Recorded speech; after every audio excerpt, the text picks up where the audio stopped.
Assalamualaikum,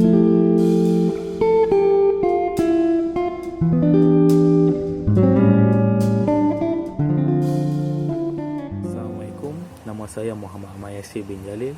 Nombor kad matrik saya 10 DKM 18F2063. Hari ini saya akan menceritakan tentang apakah itu vaksin. Vaksin merupakan salah satu kaedah untuk kita mengawal pandemik ini, dan ia antara cara yang paling terbaik untuk melindungi masyarakat daripada COVID-19. Sejak kemunculan COVID-19, pelbagai usaha telah dijalankan di seluruh dunia untuk membangunkan vaksin COVID-19. Apakah itu vaksin? Vaksin mengandungi antigen yang berfungsi untuk merangsang sistem daya lawan jangkitan tubuh dan membentuk imuniti terhadap jangkitan penyakit khusus. Apakah vaksin COVID-19? Vaksin COVID-19 merangsang sistem imun supaya jika kita terdedah kepada coronavirus SARS-CoV-2, badan kita boleh bertindak balas terhadap jangkitan COVID-19. Pelbagai platform seperti jujukan genetik, RNA viral, vektor virusnya aktif dan subunit protein telah digunakan untuk menyediakan vaksin coronavirus yang selamat dan berkesan. Ia memberikan anda perlindungan terbaik terhadap COVID-19. Apakah kepentingan dan kegunaan vaksin di Malaysia? Sejak awal 1990-an, vaksin diberikan melalui program imunisasi kebangsaan bagi melindungi rakyat daripada penyakit pencegahan vaksin. Sehingga kini, 11 jenis vaksin bagi mencegah 13 jenis penyakit cegahan vaksin diberikan kepada kanak-kanak, iaitu tuberkulosis, hepatitis B, difteria, tetanus, batuk kokol, polio, Haemophilus influenza jenis B, demam campak, rubella, beguk, pneumococcal, Japanese encephalitis dan human papillomavirus. Selain itu, vaksin meningococcus diwajibkan untuk melindungi semua jemaah haji dan umrah Malaysia. Apakah fatwa vaksin COVID-19? Mesyuarat Khas Jawatan Kuasa Muzakarah Majlis Kebangsaan bagi Hal Ehwal Ugama Islam memutuskan bahawa hukum penggunaan vaksin COVID-19 adalah harus. Penggunaan vaksin bagi melindungi manusia daripada penyakit berbahaya bukanlah perkara asing dalam perspektif syarak, malah hukum penggunaannya telah bermula sejak 1988 lagi. Selain Malaysia, institusi fatwa dunia lain turut memfatwakan keharusan penggunaan vaksin. Antaranya adalah institusi terkemuka Al-Azhar, Al-Sharif, Majlis Fatwa Kerajaan Emiriyah Arab Bersatu dan Majma' Fuqaha Al-Syariah Amerika Syariah. Bercakap sahaja tentang COVID-19, kita semua seolah-olah tidak dapat membayangi apakah kesudahan krisis yang memberi risiko besar kepada kesihatan nyawa manusia dan ekonomi ini. Isu penggunaan vaksin dalam kalangan masyarakat di negara kita khususnya bukanlah perkara asing untuk dibincangkan. Masih ramai dalam kalangan masyarakat umum tidak dapat maklumat tepat mengenai keperluan mengambil vaksin. Ada dalam kalangan mereka yang masih percaya bahawa seringkali vaksin menyebabkan kesan mudarat yang serius. Assalamualaikum. Nama saya Muhammad Azmuddin bin Sadari dari kelas DKM 5B. Nombor kad matrik 10 DKM 18F2045. Salam sejahtera kawan-kawan. Saya akan bentangkan tajuk topik hari ini, 4 faktor permasalahan vaksin di kalangan masyarakat Malaysia. Antara yang pertama, masalah yang dihadapi oleh rakyat Malaysia adalah salah faham kepada vaksin. Maksudnya rakyat Malaysia tidak betul-betul membaca ataupun mendengar artikel-artikel yang telah disediakan oleh kerajaan Malaysia disebabkan vaksin abak vaksin ni. Dan antara yang kedua adalah penyebaran berita palsu yang terlalu banyak di kalangan masyarakat.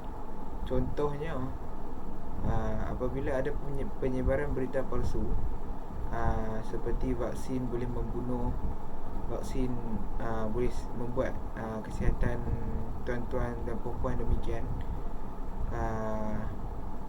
penyebaran maklumat palsu juga akan menakut-nakutkan masyarakat, apatah lagi di kalangan orang yang berusia, sebab mereka tidak mempunyai internet ataupun gadget untuk mencari maklumat yang betul.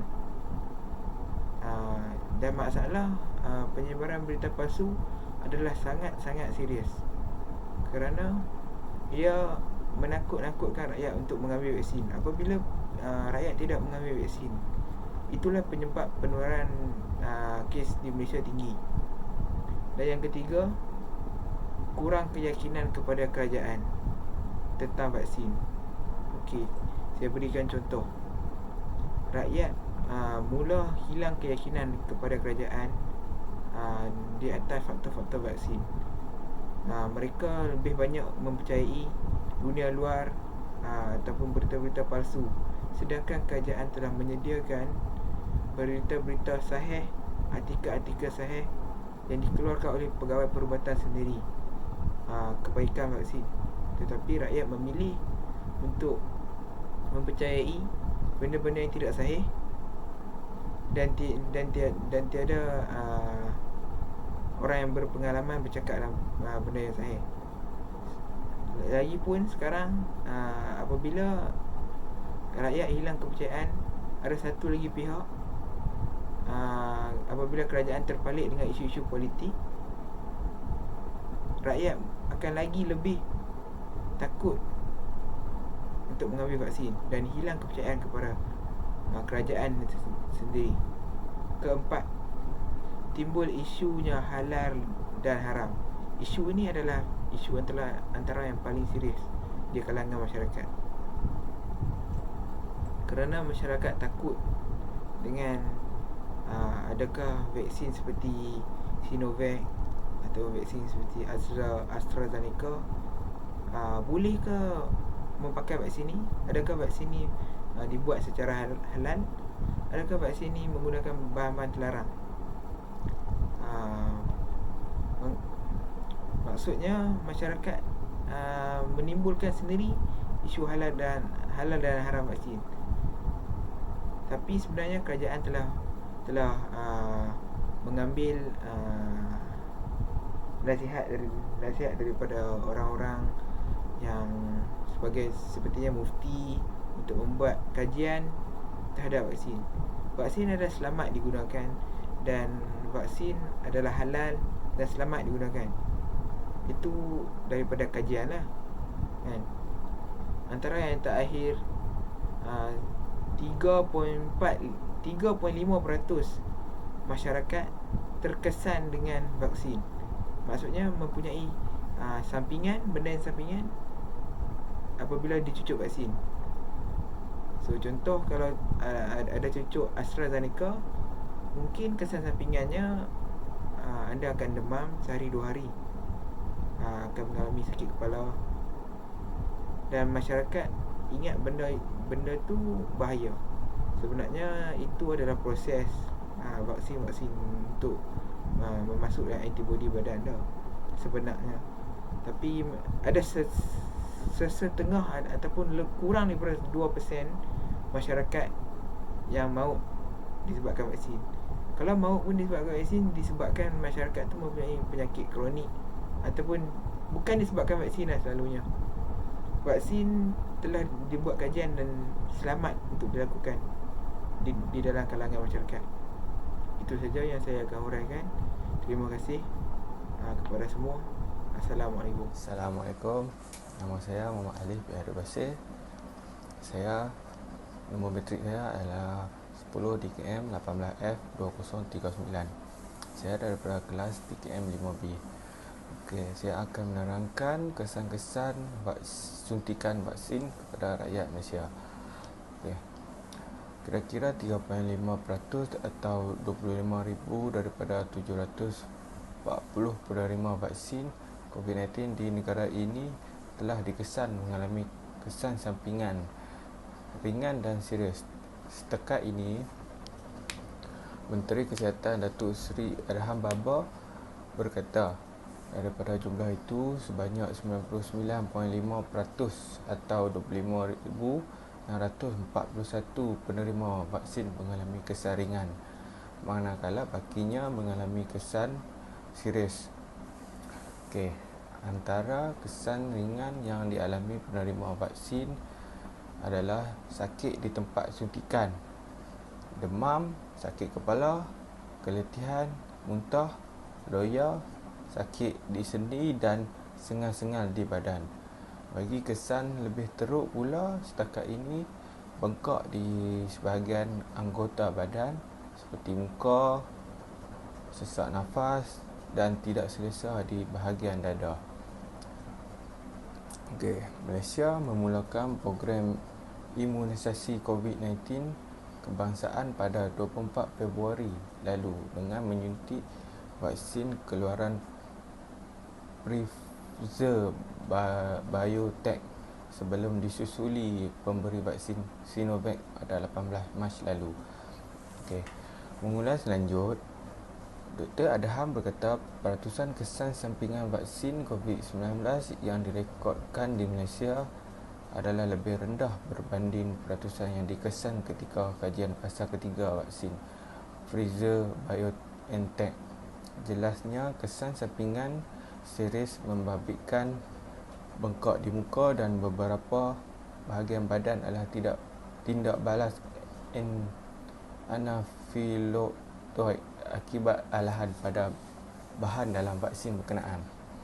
Ia adalah tindak balas anafilaktik, itu kesan daripada bahan vaksin yang menyebabkan alergik tetapi tidak serius. Mereka dipantau di hospital dan sudah dibenarkan pulang ke rumah.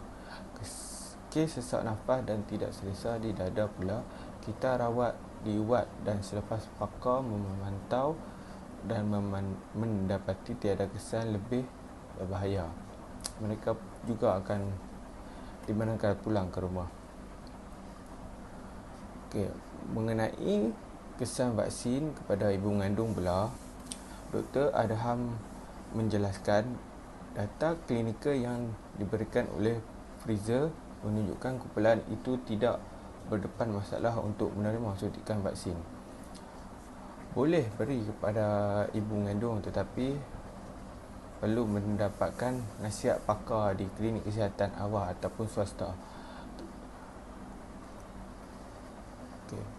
Kita juga sudah memberikan vaksin kepada ibu mengandung dalam kalangan petugas harapan dan setakat ini data menunjukkan ibu mengandung boleh diberikan vaksin. Itu saja daripada saya. Sentiasa patuhi SOP dan jaga diri. Assalamualaikum. Terima kasih. Salam sejahtera semua. Nama saya Alexander Andrew Rodriguez. Nombor matrik 10 DKM 18F2037 dari kelas DKM 5B. Hari ini saya ingin menyampaikan kepada anda langkah-langkah untuk mengatasi COVID-19 ini. Terdapat beberapa langkah untuk mengatasi COVID-19. Salah satu ialah selalu memakai topeng mask jika hendak keluar dari rumah. Selain itu, langkah yang kedua ialah sentiasa sanitize tangan apabila anda memegang sesuatu barang yang anda tidak pasti disanitizkan. Di samping itu, langkah yang ketiga ialah sentiasa menjaga SOP diri, iaitu menjarakkan diri kita 1 meter dari sesiapa untuk mengelakkan jangkitan COVID-19. Akhirnya, langkah yang keempat ialah kekal berada di dalam rumah. Dengan ini dapat menghindarkan diri kita daripada jangkitan COVID-19. Kesimpulannya, COVID-19 bukan salah satu virus yang boleh diambil dengan hati yang ringan.